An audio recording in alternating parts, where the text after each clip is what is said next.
35வது பிறந்த நாளை இந்த பகுதி உழைக்கும் மக்களுடன் சமநீதி புலிகள் கட்சியும் மற்றும் அனைத்து தோழமை இயக்கங்களும் சேர்ந்து இந்த ஒரு பிறந்த நாள் விழாவை சிறப்பாக கொண்டாடி கொண்டிருக்கிறோம். இது போன்ற இந்த பிறந்த நாள் விழாக்களில் நாம் அவர்களது கொள்கைகளை நினைவுபடுத்தி மக்களிடத்திலே ஒரு விழிப்புணர்வை ஏற்படுத்தி அவர் என்ன சொன்னார், என்ன செய்தார், நமக்காக எப்படியெல்லாம் உழைத்தார் என்பதை நாம் இந்த நாளிலே நினைவு கூற வேண்டும்.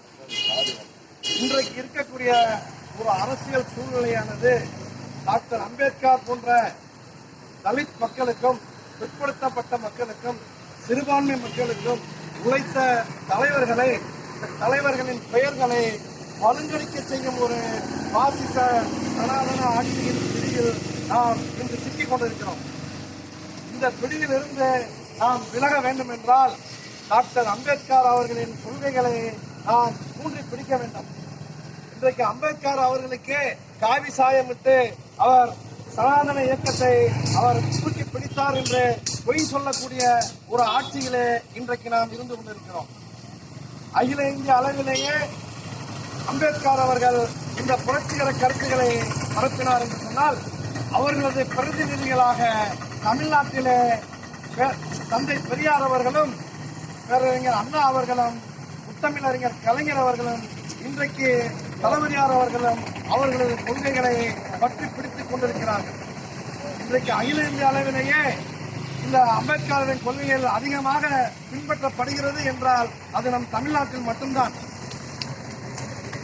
மற்ற வட மாநிலங்களில் சென்னைக்கு வடக்கே ஒரு 100 கிலோமீட்டர் நாம் சென்று விட்டோமே ஆனால் 1947க்கு முன்பு நாம் சுதந்திரம் வாங்கும் போது எவ்வாறு அந்த மாநிலங்கள் தாழ்த்தப்பட்டு பிற்படுத்தப்பட்டு இருந்ததோ அதே நிலைமையிலே தான் இன்றைக்கும் ஒரு தெருவுக்குள்ளே நாம் போக முடியாது, ஒரு ஊருக்குள்ளே நாம் போக முடியாது, ஒரு சட்டை அணிய முடியாது, ஒரு துண்டு அணிய முடியாது.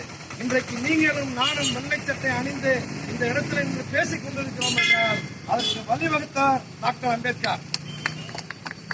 அந்த கொள்கையை தமிழ்நாட்டிலே தூக்கி பிடித்து நமக்கு அந்த கொள்கைகளை நமக்கு நாம் அனுசரிக்க சொல்லி செய்து கொடுத்தவர்கள் யார் என்று கேட்டால் தந்தை பெரியார் அவர்களும், பேரறிஞர் அண்ணா அவர்களும், முத்தமிழறிஞர் கலைஞர் அவர்களும், இன்றைக்கு டாக்டர் தளபதியார் அவர்களும்.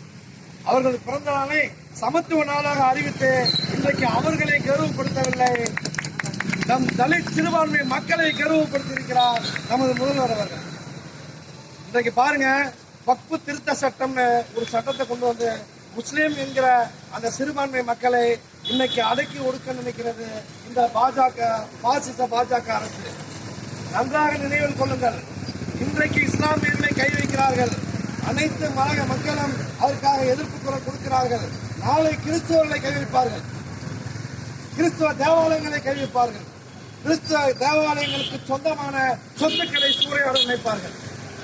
இந்துக்கள் மட்டுமே இந்தியாவில் வாழ வேண்டும், கிறிஸ்தவர்களும் முஸ்லீம்களும் இந்தியாவில் வாழக்கூடாது என்கிற அந்த பாசிச கொள்கையை வேறெடுத்து இந்த பாசிச பாஜக மோடி என்கிற மோசடி நபரை வீட்டுக்கு அனுப்பும் வரை நாம் தொடர்ந்து போராட வேண்டும் என்று கூறி வாய்ப்பளித்த உங்களுக்கு நன்றி கூறி விடைபெறுகிறேன். நன்றி, வணக்கம்.